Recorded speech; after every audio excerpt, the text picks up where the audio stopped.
Well, good afternoon, everybody. Good afternoon, everyone. Today is Sunday, March the 7th, and this is Life Matters. Let's talk about it.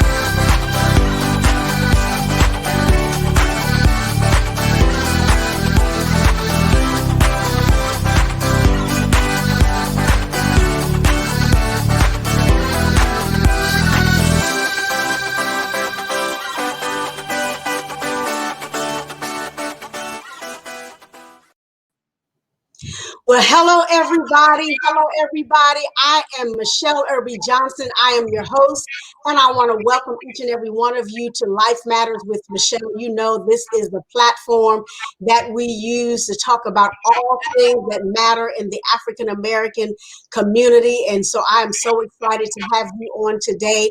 I want to remind you, if you have questions for our guests, please place them in the chat and we will field them over to her. I would like to introduce to you all none other than the one, the only Minister Felicia Phillips. Hello, my dear. Hi, Michele. How are you? I'm excited. You know, I'm good. This is just an exciting time, and I'm so elated to have you with me.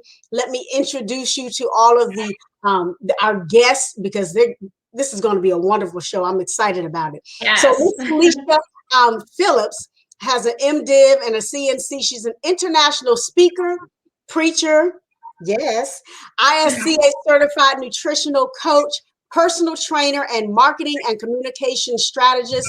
In 2017, after 20 years in healthcare marketing and communications, she self-published her first book, Chasing God, Manifesting Your Dreams. And while continuing to lead marketing for a local nonprofit. In that same year, she founded Through His Eyes, LLC, a speaking, coaching, and consulting firm that empowers people to walk in their destiny and manifest their dreams.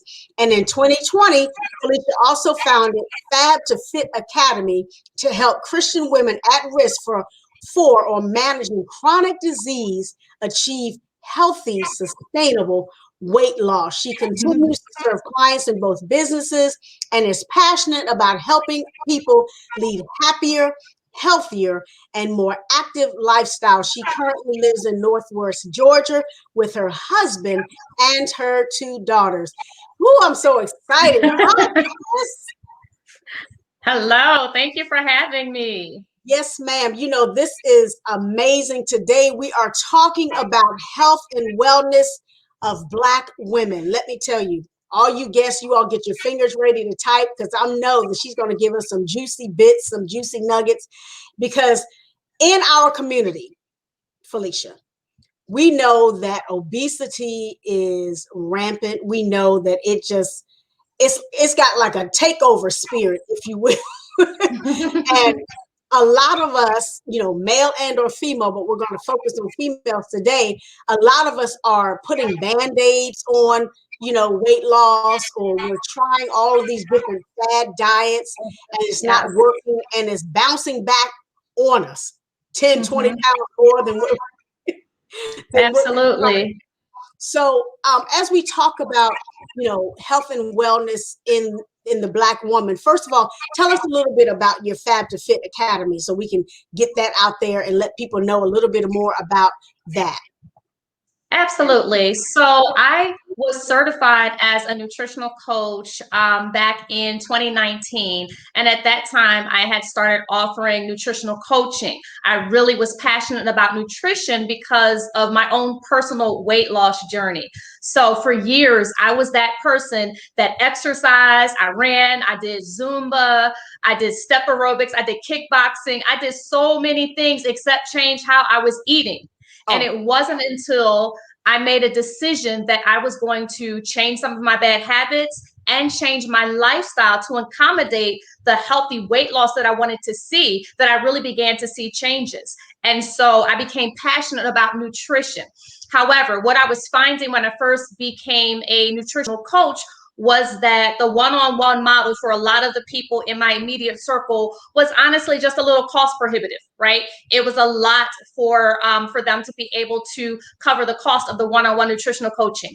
And so I wanted to find a way to still be able to serve individuals who might not be able to afford the one-on-one coaching and that approach, but still allow them to have successful weight loss, to learn about nutrition, to exercise, to get active, and to understand all of the factors that go into maintaining a healthy lifestyle. On top of that, my personal story is that my mother has diabetes and a host of other chronic conditions.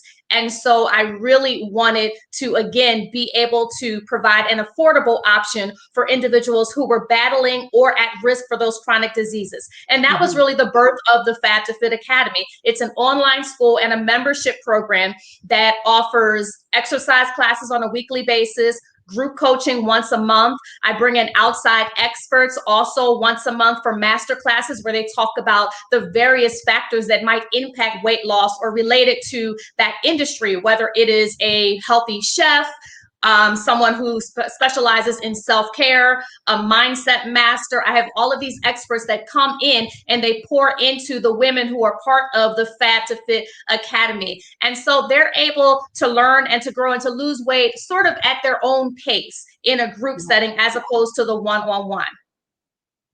That is amazing.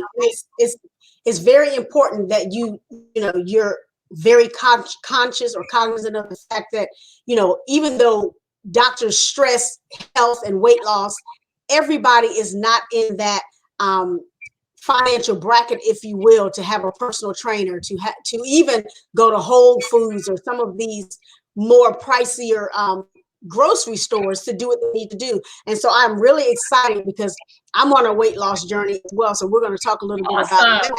But I think it's imperative that we really delve into some of the myths and some of the misconceptions and some of the things that people really contend with as it relates to women and our health. Because, growing up, I'm not sure what age bracket you're in, but I'm 55.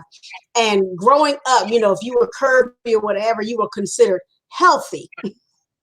Mm-hmm.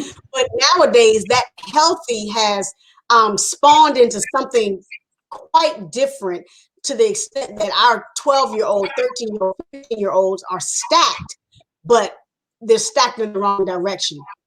So tell us some misconceptions about weight loss. Let's talk about some misconceptions.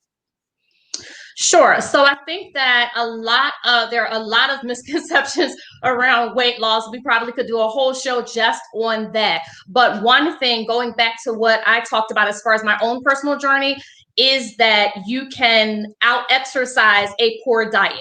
Meaning I can eat whatever I want. I'm from Philadelphia, right? So I can eat strombolis and hoagies and cheesesteaks and Philly pretzels. And as long as I go to the gym and hop on the treadmill for 30 minutes, I'm going to be okay.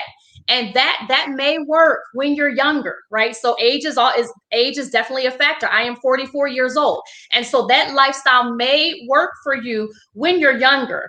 But long term, it's going to lead to some of the chronic diseases that we've talked about: obesity, diabetes, hypertension, etc. And to be very honest, even when you're younger and you think you're getting over, or you think that you're getting by with that type of behavior and that lifestyle, you're already doing damage to your heart. Particularly women. Heart disease is the #1 killer of women. And so when we begin with that lifestyle and we begin with those unhealthy habits, even when we're younger, then when we get to my age or your age and finally acknowledge, you know what, I need to do something about my health, we have all these years, 20 plus years of bad habits that we now have to fix. So I even try to encourage my daughters. I have a 22-year-old who actually just started my one-on-one nutritional coaching as Coach V, not as mommy. I made her go through the whole process, and I said we will talk through the process the way that I talk to my other clients, and I'm mommy in the house. And so she's 22. picked up some weight away in college. And then I have a 17-year-old, and I constantly am talking to them about creating the healthy habits now, even when it feels like you don't have to, so that when you are older, you are better positioned in order to be able to continue to maintain your health. So just changing how you eat and what you eat is one of the most important things that you can do as far as leading a healthier lifestyle. Another, not necessarily a misconception, but I'll say an excuse. We make a whole lot of excuses, and we offer euphemisms for being overweight. So Uh-huh. thick and curvy and all of that. That's great. I want to keep all of my curves. And I think I have them. I think my husband is good. So I've been able to lose weight and to maintain my curves. I want to be nice and soft and feminine, right? I do want cuts. Personally, that's my personal goal. So I do aim for muscle tone and all of those things, but I still feel very feminine, and I still have all of the curves that I desire to have. And so you can be healthy and still be curvy. Another thing is thinking that just because you are a certain size, you may be bigger than, you know, your neighbor, your friend, or whatever, but you could be healthier, because there is something that we often overlook, that is the fat around our midsection, Mm-hmm. right? So you can have fat around your midsection, whether you're in a size 6 or a size 20. You might have more, but it doesn't mean that just because you're down in that size 6 or that size 8 that you are super healthy. If you have, it's called visceral fat, and that's the fat that builds up over time around your midsection. That's the fat that can surround your organs, and that's the fat that also is linked to those chronic diseases. Again, the hypertension, the heart disease, the obesity, the diabetes. And so skinny, as we used to look at it, does not necessarily equate with being healthy. So that is Exactly. a misconception. Your weight, your body fat, the fat around your midsection, body fat in general, right? Your whole total body fat is important, but particularly that fat around your midsection is really important, because if there's excess fat, then that means that you are increasing your risk for those chronic diseases. Absolutely. I am so glad that you said that, because I've known people who say, well, you know, I wear a size such and such, or I'm only 125 pounds. I said, but we're finding that the skinny people, forgive me for those of you who are listening and watching, that they feel in their mind, or they've had this belief system that skinny is better, but you can die quicker than somebody who's obese. Now, that's not to say that if you're obese, it's okay, because we both know.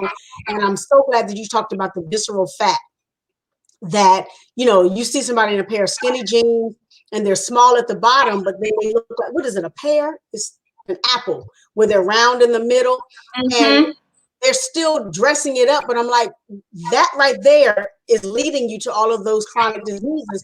And, Absolutely. you know, it's a sign of insulin resistance. You know, it's just all of these different things that equate to, you know, the health situation that we go through. We have a question from our audience, several questions. One of them says, why is health and wellness necessary for women of color? Oh, excellent question. It's necessary because women of color, for a number of reasons that I can get into that, bottom line is we're killing ourselves. So many of us are killing ourselves with the lifestyle choices that we are making. Now, there's a reason why, and I'm going to pull out the book. This is the book that I'm reading with my book club, not my book. This is called A Sojourner's Truth, and it's a book by Natasha Sistrunk Robinson. And in this book, I'm not going to say the whole quote correctly, but she talks about how we as Black women have been programmed to be the caregivers for everybody else. We take care of everybody at home. We are powerhouses at work, in our business, in our careers. We do everything, and we're winning. We're successful. We're killing the game. But in the midst of all of that, we're losing ourselves because we are not taking care of ourselves. And so as a result, we are seeing those chronic conditions at a higher rate than in other communities. If you look at obesity, I think it's about 56% of Black women ages 20 and older are considered obese. 57% of Black women over over 20 have hypertension, right? So that's more than half of us just for just two of those chronic diseases that I've talked about. And that's based on stats from the CDC. And so we have to be able to make those changes. We have to reprogram our minds, right? We have to renew our minds. I'm a minister, right? So we really have to renew our minds about self-care. We have to renew our minds about health and wellness. And we have to prioritize ourselves. That means, ladies, we have to make time to do the things that we know we need to do in order to lead a healthier lifestyle. Make the time to prep healthier meals. One of the reasons that I was so overweight 3 years ago was because I had been in seminary school part-time for 7 years and working a full-time job in marketing and communications, going to receptions where I was eating all the time, working on the weekends. And me and my family, we ate in the car. We ate in the car everywhere we went, driving me to seminary, right? Because we only had one car. We all in a car with, fast food, trying to get to church for Bible study at 7 o'clock when you don't get home until 6 o'clock, fast food. And so we have to slow down and we have to prioritize ourselves. I do a whole lot more cooking now than I ever did because I have to in order to know what I'm eating, what I'm using to fuel my body. We have to get proper rest. I see it up and down my timeline on Facebook, particularly with us, those of us who are entrepreneurs. I'm up grinding. It's 1 and 2 o'clock in the morning. Now you might want to know, well, why am I up? I'm not typically up, but sometimes, with Facebook, you're looking at a message at 7 o'clock in the morning and it's from 3 hours ago. Well, what were they doing up at 4 o'clock or, 2 o'clock, right? And they're like, I'm grinding. Now, that doesn't mean that God doesn't at times give you things in the middle of the night. So I'm not going to disrupt or quench the spirit, but we have to move away from that mindset that we have to constantly be grinding, that we have to constantly, put in. Someone heard people say sleeping is for losers. Listen, your body needs sleep. Your body needs sleep. And what we've done is we've programmed ourselves to be able to make it or to survive with very poor habits, doing things that are bad for ourselves, right? Only going to work and doing all that stuff on 3 hours of sleep. That's not cute and it's not healthy for your body. Now, there are times when that happens. When I wrote my first book, I was doing my weight loss journey. And so I was working out at 5 a.m. in the morning and I was working with different people to get my book written and designed and all of that. And there were times when I didn't go to bed until 1 or 2 o'clock. And I got up and worked out at 5 o'clock. That wasn't healthy. That was a short period of time and I did what I had to do. But in our society, we are getting to a place where that's our regular, that's our norm. And then we'll say, oh, I can survive. I only need 3 hours of sleep. No, you need more than that. And that's one of the reasons that you're either carrying extra weight or you're having trouble losing the weight because you are not giving your body an opportunity to be refreshed, to be restored. Yeah, because you can't recover off of 3 hours of sleep and you're working. Absolutely not. You're on high drive or super fuel, from 6 o'clock until, 12 o'clock at night. When do your cells get a chance to regenerate? When does your body get an opportunity to flush itself? When do your, endocrine system, when does all of this stuff get a chance to do what it needs to do? That's why your body has to lay down. My nursing background is coming out when I was in school for nursing. All of these things, you don't get a chance to do it. And the Bible says that, our bodies are a temple of the Holy Spirit. And we say, God, I want to be used by you. I want to do this, but you can't be traveling up and down the coast or doing transactional ministry and all of this stuff. And, you're getting bigger and bigger and bigger. Like you said, eating on a plane, eating on the go, eating on the run, you're apostle this and bishop this and minister that. I'm a pastor myself, but I'm like, okay, I can't survive off less than 7 hours. And as a result of that, there were some health challenges that I went through as well. And so it is incumbent upon us to remember that this temple, we only get one. Right. This is not one that's going to be resurrected in 3 days or, it's not that one. We've got to take care of it. This is all you get. This is all you get, so if God is the God of the sanctuary of your soul, then what are you going to do to make sure that his habitation, the place where he inhabits, is clean? But we can do this all day. I can go right there with you. But we have another question. How do Black women avoid stereotypes when it comes to health and wellness? because I've encountered those as well, whether it's from the medical field or just people in general. You know, there are those disparities that come about when they look at you as a Black woman and you come into the doctor's office and they automatically think all you're doing is eating at McDonald's, but they're overlooking some other things. So can you speak Yeah. to, you know, the disparities, the medical racism, you know, stereotypes? Absolutely.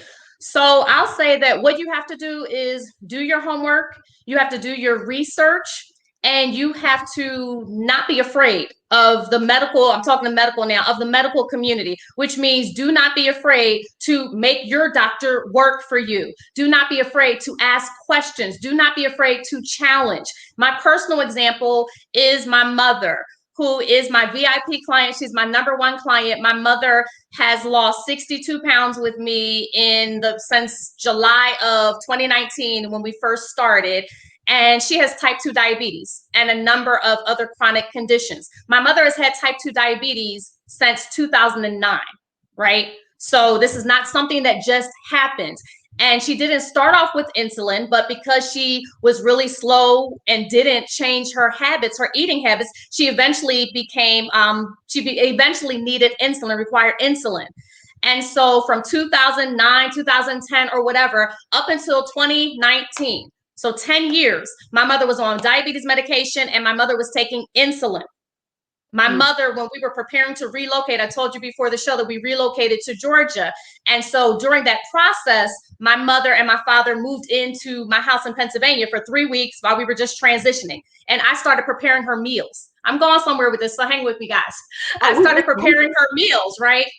In 3 weeks, my mother and my father dropped 10 to 15 pounds just because I was preparing their meals. Now, my father's a different story. He's 73, only 115 pounds, doesn't need to lose any weight. So I had to change how I was feeding him. But I realized I was onto something with my mother, continued along that path. We moved to Georgia in August. By the time she got to her doctor's appointment in September, her doctor said she doesn't need insulin anymore. Like, if this is what her sugar looks like, keep on doing whatever it is that you're doing. Keep on doing what you're doing. And at that time, she had probably lost just about 20 pounds. So not the 62 pounds that she's lost now, but just 20 pounds. But it was a new doctor in Georgia. I did specifically pick an African-American doctor, right? Yes. In comparison, the doctor that she had for years out of convenience, because it was right around the corner from her home, looked at my mother and assumed she's just like whatever statistics I've read about or whatever I learned in medical school. She's not going to change how she's eating. She's not going to make the lifestyle changes. I'm not going to invest the time in trying to help her. So what are we going to do? And that's not all medical doctors. So I don't want, if any of you are doctors, I don't want to say that. I love our current doctor. The doctor my mom sees now that I picked out, love her, Dr. Nikki Hughes. But this doctor decided a long time ago that my mother wasn't going to make a change. And so she put no effort into it. Had I known 10 years ago that all I had to do, and I didn't know what I know now, was change how she was eating, and we could get to a point that she's no longer stabbing herself in the stomach twice a day with insulin. We can get to a point where her blood sugar is now within a normal range every single day and she takes no medication. Awesome. And on top of it, understand she lost about 30 pounds before I even started having her exercise. So this wasn't, and my mom is 71. So this is not, I mean, she's young, but this is not a young person who jumped up and started going to the gym and did all of this. And to be very honest, I didn't even follow a particular food plan with her. She sort of began to eat the way that I eat, but we weren't tracking things and doing a lot of the things that I teach my clients to do because my mother has dementia. She's not going to remember all of that, and I just can't do that. We did some small things. She increased her water intake. She started drinking a whole lot more water than she's ever had before. We started increasing vegetable intake. So she now has vegetables with every single meal. Most of her meals I prepare, but when I don't, it's so cute because you go and you see her trying to replicate what I do. So whereas a year ago, they would be like, why are we having collard greens for breakfast? Why are we having this salad for breakfast? They don't even question it. In fact, they'll go and look for the vegetable. What's the vegetable, that's going to be a part of this meal? So she's eating vegetables with all of her meals. And then she started walking. But even the walking, we were only doing that like once or twice a week. And so the point of that is going back to the stereotypes. we had to find a doctor that worked for us. We had to find a doctor that was not going to look and say, okay, I'm not even going to, we already know that she's not going to do this. And so I'm not going to waste time. It's easier to write a prescription for insulin or metformin or whatever those other, I don't know, because my mom don't take them anymore. Whatever those drugs are for diabetes, it's easier to do that than to sit down and say, you know what, Beverly, if you make some changes, right? And it doesn't have to be cold turkey. If you make some small changes over time, you can really make a difference. She came off of insulin from just losing 15 to 20 pounds. Yeah. 15 to 20 pounds. That is amazing. And I'm loving your journey. My husband does my meal prepping. He's the cook. I mean, I can cook. Cook. So I can smell him in the morning making whatever he's making for me for the next week or so, or what have you. I went from 225 to, I think I'm 175. Wonderful. Congratulations. Whoop, whoop. And I'm headed to 150. That's my goal. We'll see what happens. But because in my family on both sides, you are more susceptible to things. There's high blood pressure on both sides. There's diabetes on both sides. There's heart disease on both sides. All of these different things. I said, I don't want that to be me. And then sleep apnea. I have sleep apnea, been sleeping on a machine since 2016. And I told my doctor, I said, can I come off of this? So we have to do another sleep study. I said, I'm 45, almost 50 pounds down. I said, I don't want to sleep with this thing anymore. But the point is, I had to see, again, we have to be able to see where we are and the damage that it's doing to our bodies. Yes. And it wasn't that I was eating bad necessarily. My metabolism, like it was on strike.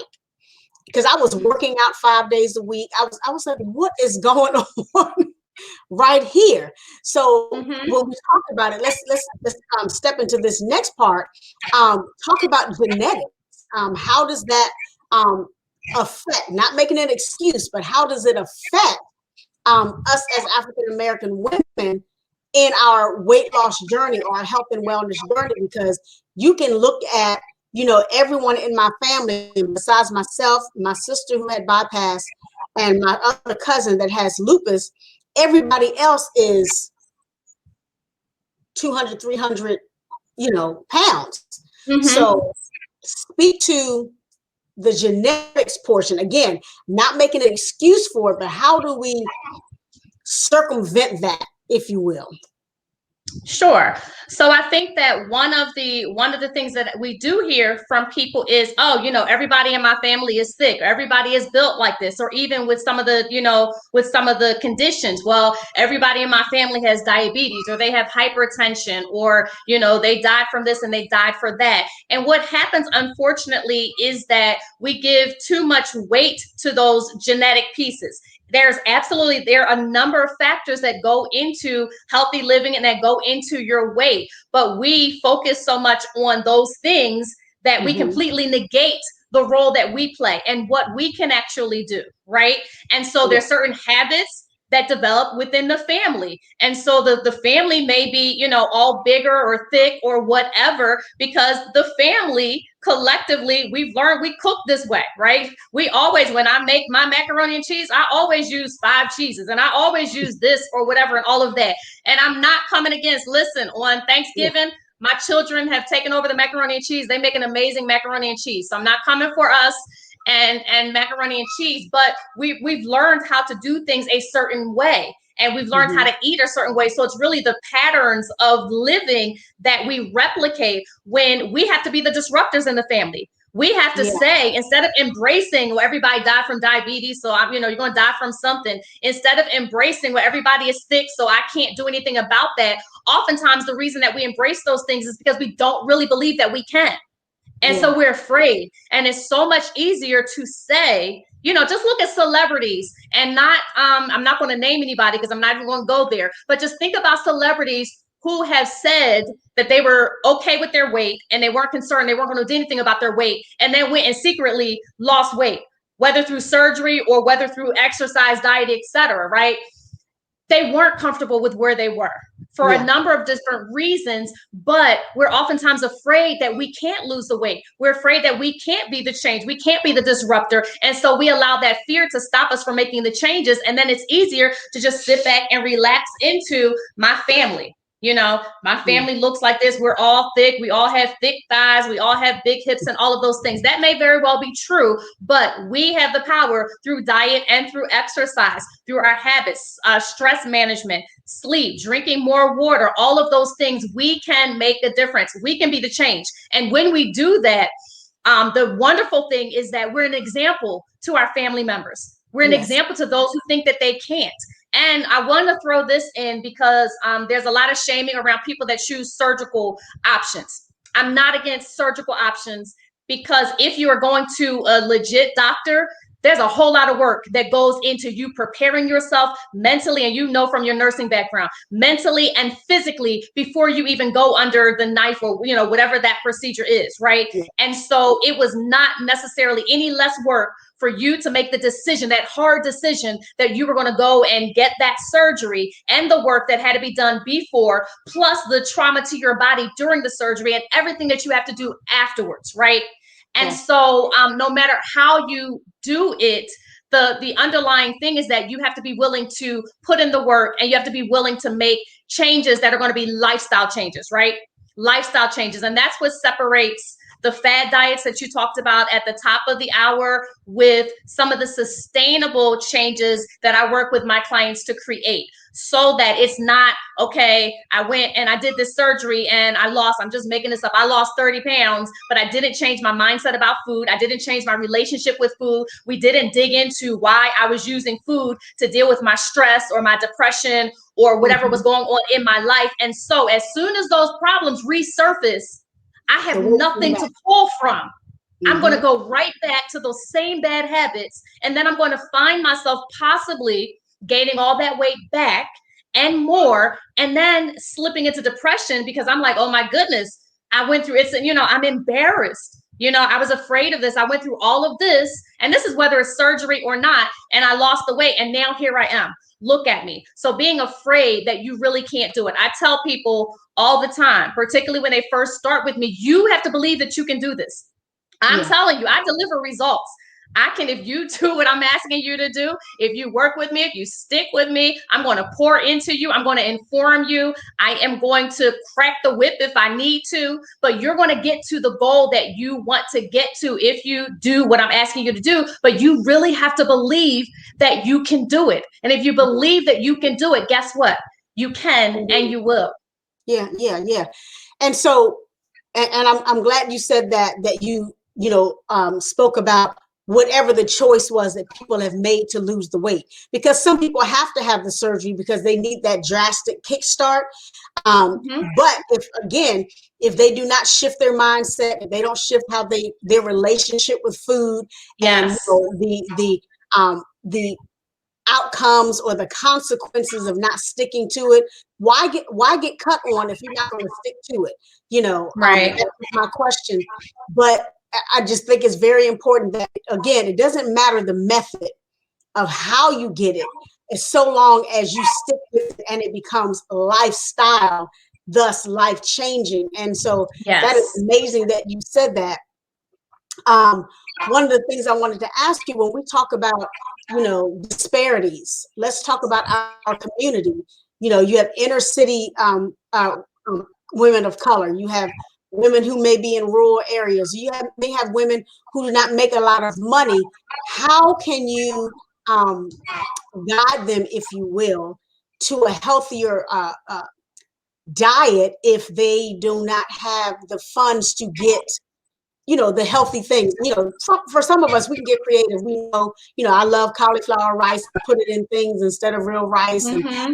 make those substitutions. But what do you have to say to those women who are in those disparaged communities, who are dealing with low income, um, just all of the different challenges that they may face, wanting to be healthier, but because they don't have the income to go to, again, like I said at the top of the hour, a Whole Foods or a Harris Teeter or a place that has the healthier food, but they stick to the prepackaged, heat them up, you know, Mm-hmm. the microwavable things like that that is high in sodium. Right. You know, speak to that for a moment. Sure. So I'll say I have a couple of things. One, I don't shop at Whole Foods. It costs too much for me. So That's so I'm not at Whole Foods. But I, prior to becoming a healthy lifestyle coach, I spent my career in healthcare marketing and communications, and I worked for a local health plan. And we served no to low income people primarily. And so we developed a lot of programs around that. And so I'm very aware of things like in Philadelphia, where I'm from, there are food deserts. Food deserts are areas where they don't have not just the higher end grocery stores like Whole Foods, they don't have any grocery store, right? You just have your corner stores, and people are going to those corner stores and doing their full grocery shopping from a corner store where you're getting all of those high fat, processed, high sodium packaged foods. And it is a challenge. It is difficult. What I would suggest is that you look into the resources in your area. There are health plans like the health plan that I worked for where they do have programs that help. My health plan actually ended up providing meals for low income people with specific diagnoses, right? If you are in your house, I remember this was years ago, so I'm going to struggle with all the details, but there was someone who had constant hospital readmissions because they had diabetes. And so when the social worker went to do some more investigation, it turned out that they didn't have they didn't have like refrigeration or something. So they didn't have like kind of basic stuff. How in the world can you manage a condition like diabetes and you don't have that? And so they were able to provide assistance with that and then begin to deliver meals that were more in line with that diet. So look for resources through your local health plan. Look at, again, I'm from Philadelphia, so all my references are coming from Philadelphia, but there's a program called Philabundance, right? Where you can go and you can get fresh foods. Even for those who are able to qualify for food stamps, listen, there's no shame in this thing. If food stamps are going to allow you, if government, that type of assistance is going to allow you to give your children more and to give your children better or to give yourself better, then, apply for those programs. Take advantage of what you can and do what you can. There are some simple things that you can avoid, right? High sugary juice, Kool-Aid, and all of that stuff. You can eliminate that and do some water and some lemon. Now your kids might balk. I don't like water. I'm a healthy lifestyle coach and I don't like water. I just drink it because it's necessary for my body. So your kids might frown at that. One of my clients recently, she said, "Wait, so all I'm going to drink is water?" I said, "Yes, right now, that's all I need you to drink is water." But water, you can just drink water, add some lemon or add some lime.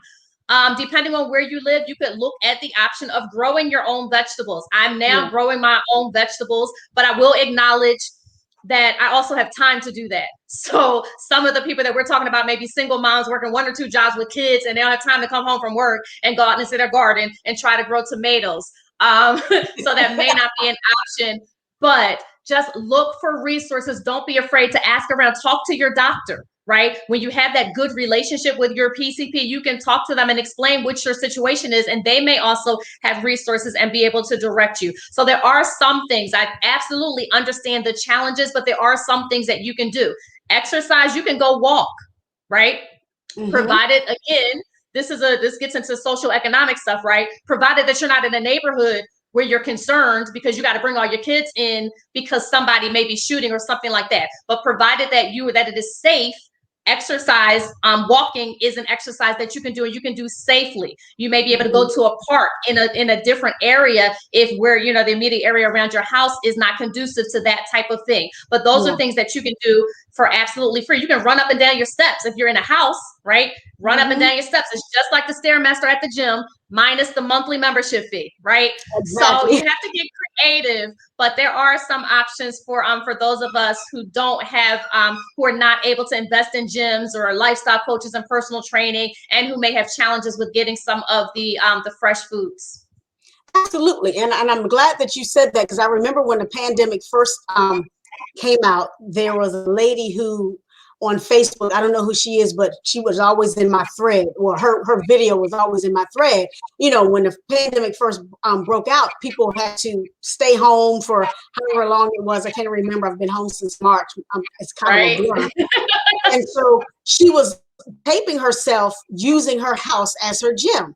And so she would do the first two steps of her staircase. She would just up, down, up, down, up. So she would do that for a certain amount of minutes. Then the next video she put up the next week, she would do the 5 steps, and then she would go up and then back down, and then she would up. So she got really creative.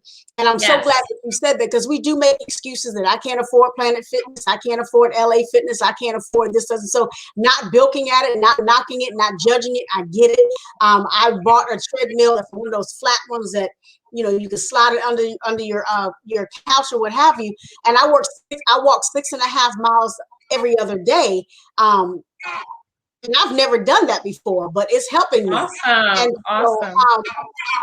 I think it's important that people understand you don't have to be able to get to those type of establishments to take care of yourself. You can use your Right. own body weight. You can use your wall and do push-ups off your wall if you can't do them on the Absolutely. floor. So you can put a couple cans in your hand, some soup cans, and use those as light weights, and then go up to the next size, the big ones with the sweet potatoes. You can use those as the next size if your hand can Mhm. hold them. So I'm so glad that you said that, because many people get stuck on what they don't have, when Right. what they have is in their disposal. God asked Moses, use what's in your hand. What is in your hand? Yes. What's in your house that you can use? You have a bunch of books in your house, put them on your feet, or whatever, and raise them up. There are different things that you can do. So I'm so glad that you put that out there, because we use a number of excuses to say why we can't do anything. Speak to, I think I heard you say this about body shaming. We know that the media does a bang up job of telling us we don't look good, if we don't look like a pencil. Mhm. Speak to those women who, albeit they're trying, or they're struggling or whatever, they're looking at themselves differently, or not loving themselves because, of what the media is saying. And then you try to remind them that, you're fearfully and wonderfully made, but they don't hear that until they see something different. And I think we need to find a better way of letting people see that they're beautiful, even on a weight loss journey. you know Yes. can you help us, like, how do you deal with your clients? Like, say you get someone who comes into you who's 5'2" and 280 pounds, and she's been body shamed all of her life, and she wants to do better, but how do you help her? Let's put that out there. How do you help her? Sure. So my mind is always racing with where to go with these questions. I'll say this. I had a saying, I did a talk 2 years ago, and it was called "Healthy is the New Sexy." And I stand by that. Instead of looking at trying to be a particular size, instead of being worried about what the scale says and all of those things, at the end of the day, we want to be healthy. Now, I'll be realistic. When I first started this journey, I was more interested in how I looked. I really was. The health part was a secondary piece. Now I'm interested in both pieces. But what's most important, no matter what size you are, like we've talked about, possibly being that skinny person that still has the visceral fat and not necessarily being the healthiest. We have to get to a place that we love ourselves wherever we are, right? That's the starting point. And that's the benefit of working with me. And I think one of the ways that I distinguish myself as a coach is that I am a Christian coach. And so I make that very clear when I'm dealing with people, when they're coming on as new clients. So what does that mean? Does that mean if you're not a Christian that I won't work with you or I can't work with you? Absolutely not. However, I am a Christian. God is all up in me, and God is going to pour out of and into whatever it is that I do. And so that means that when I hear, someone coming with a lot of negativity, when I hear the shaming, when I hear the negative talk, I'll tell you, listen, this is a no negativity zone. So I don't care what you did in the past. I don't care what worked, what didn't work. We're going to talk through those things so that I know how I need to work with you. But once I get the information that I need, we're not going to talk about all the negative stuff. We're not going to, the Bible says death and life are in the power of your tongue.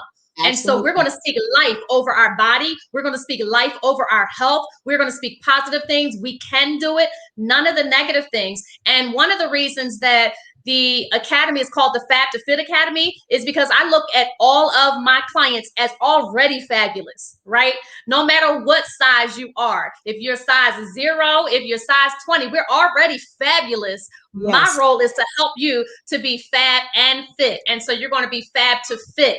And so I did that particularly because you see fit and fab. I wanted to know we're already fabulous right now. I want you to love yourself right now, but love yourself enough, love yourself enough to know I need to make some changes so I can keep on loving on myself.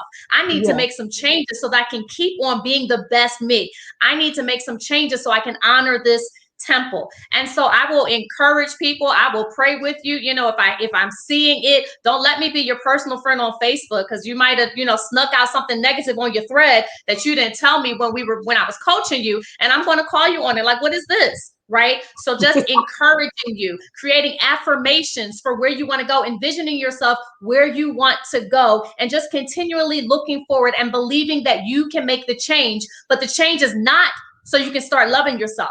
The love starts now.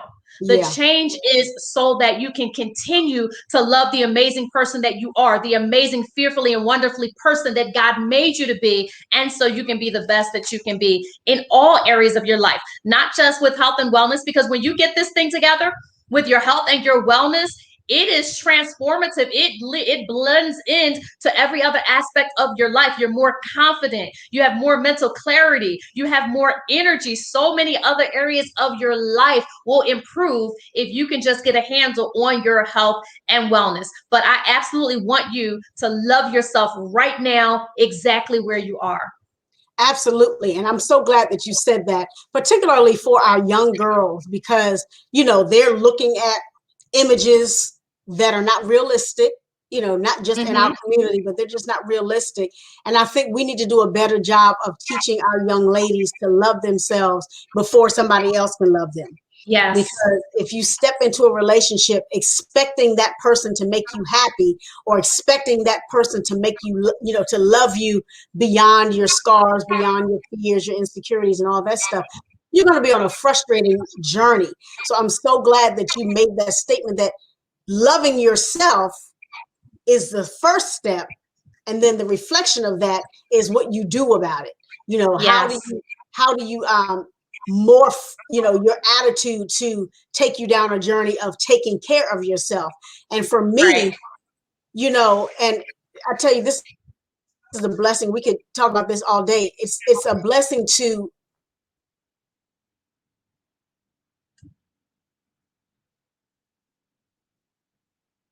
that, even if our body,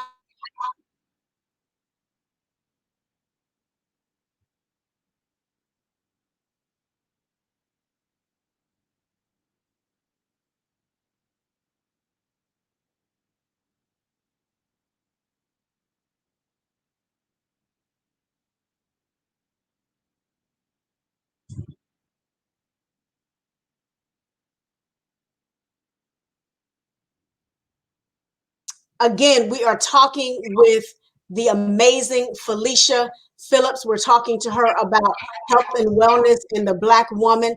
And so you've said so much good stuff. I'm trying to figure out what's the next question. But if you had any advice for somebody who's struggling to lose weight, I mean, I know we covered a lot of ground.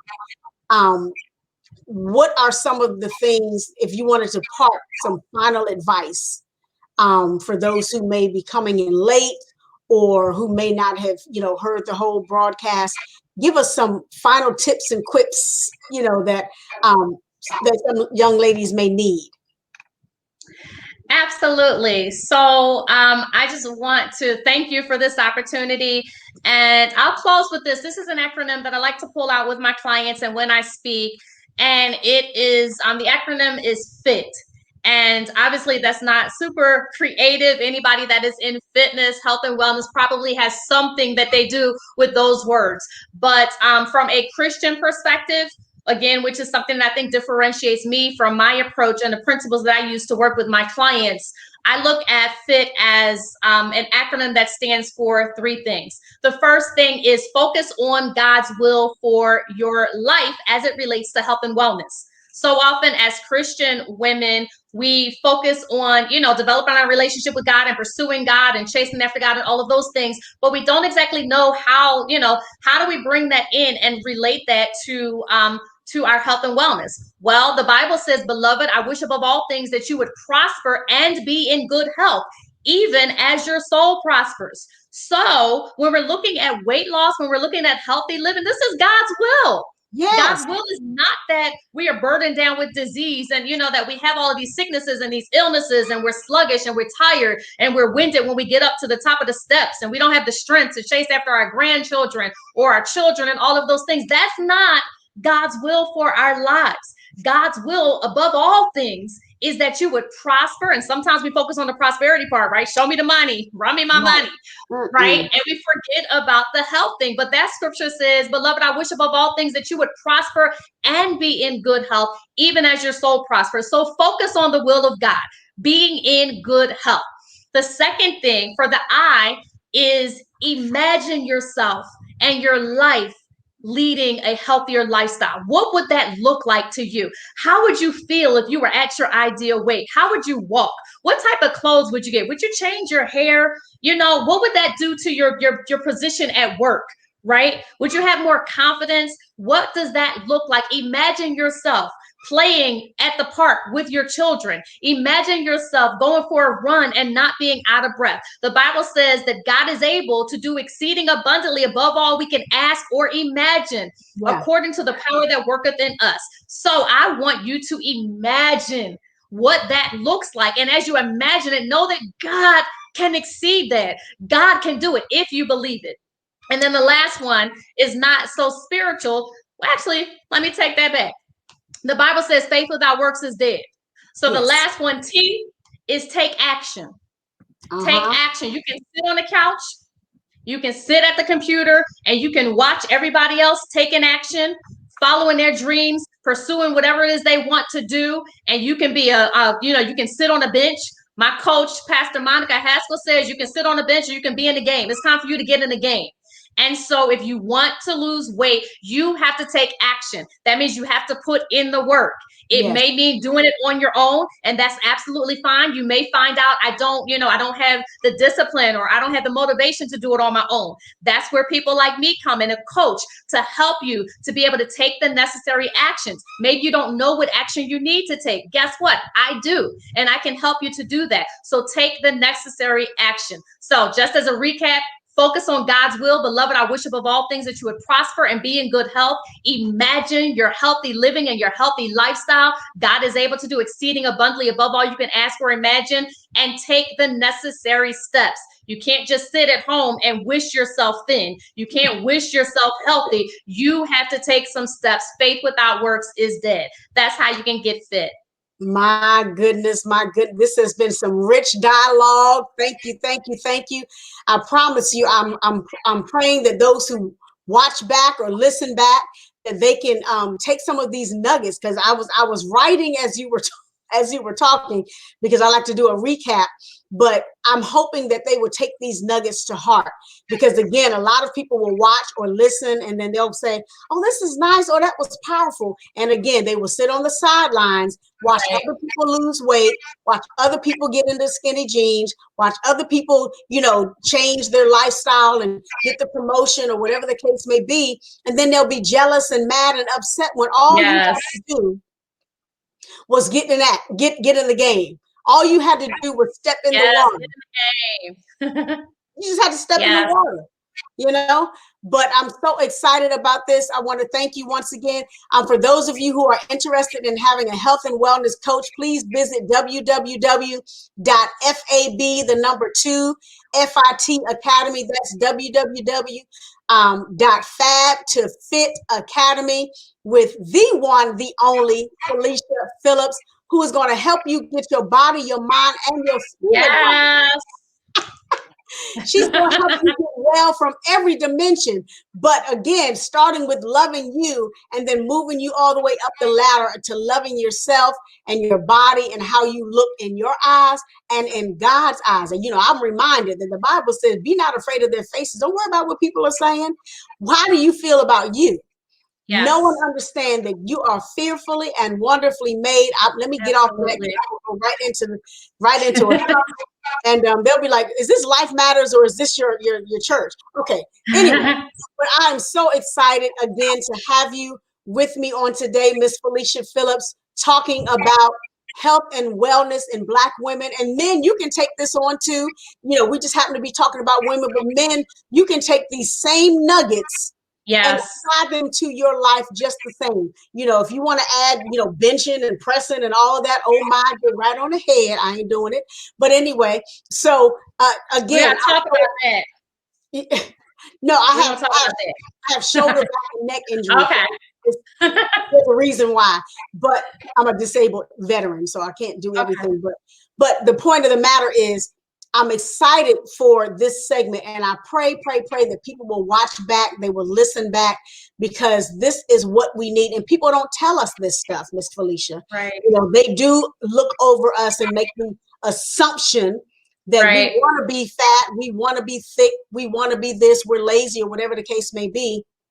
But there is help on the way, and there is a way Yes. for us to get it done. So once again, if you are interested in having a health and wellness coach, please visit www.fab2fitacademy.com with Miss Felicia Phillips. I want to thank you again, my dear, for joining me. Thank Y'all can you. watch this playback on YouTube, on my YouTube channel at Life Matters with Michele TV Official, or you can listen to the show every Friday at 4 o'clock p.m. on sensationalsoundsradio.net. We're everywhere, so you have no excuse to say you didn't know about it, because we are here to give you the information you need. Amen. And so once again, thank you, my dear, for coming on. We're going to pull you in to do something else soon. And thank you for joining us, Miss Felicia, and for helping Thank us to you. understand health and wellness in the African American community and with women. To all my guests, my friends, my listeners, my viewers, this is Life Matters with Michele, where we talk about what matters to you, and you in the African American community. Thank you for joining us again, and we'll talk to you again next week. Be blessed. Bye bye.